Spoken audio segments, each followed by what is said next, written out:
Bonjour. L'Éternel fit venir un grand poisson pour engloutir Jonas. Et Jonas fut dans le ventre du poisson 3 jours et 3 nuits. Jonas dans le ventre du poisson pria l'Éternel son Dieu. Jonas 2, les versets 1 à 2. Le 26 mai 2013, un remorqueur d'une trentaine de mètres, le Jackson 4, fit naufrage au large des côtes africaines du Nigeria, lors d'une forte houle. Le navire coula avec son bord 12 membres de l'équipage. Plus de 2 jours et demi après, le 28 mai 2013, un navire arriva sur place avec des plongeurs devant repêcher les corps des 12 hommes, tous présumés morts. Un plongeur fut envoyé pour explorer, équipé d'une caméra. L'épave du navire reposant couchée à l'envers par 30 mètres de fond. En pénétrant dans une pièce, une main saisit celle du plongeur.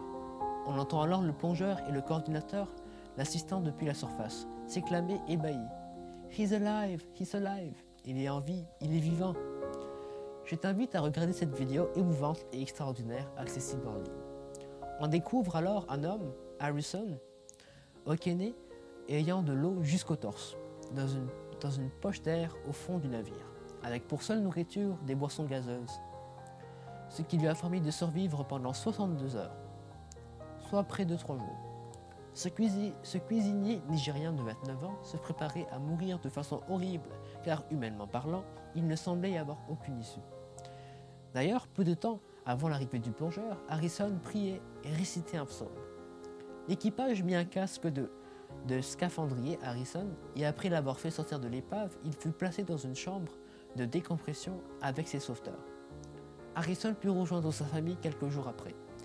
Harrison proclame que c'est Dieu qui l'a gardé en vie et a permis qu'il soit délivré des profondeurs et du ventre du navire. Ce sauvetage miraculeux nous rappelle que rien n'est impossible à Dieu, même dans des situations désespérées.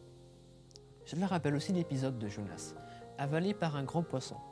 Il s'agissait peut-être d'un requin-baleine, le plus gros poisson du monde, ou encore vraisemblablement d'un cachalot. En effet, ce cétacé pouvant dépasser les 20 mètres de long est un habitué des grandes profondeurs.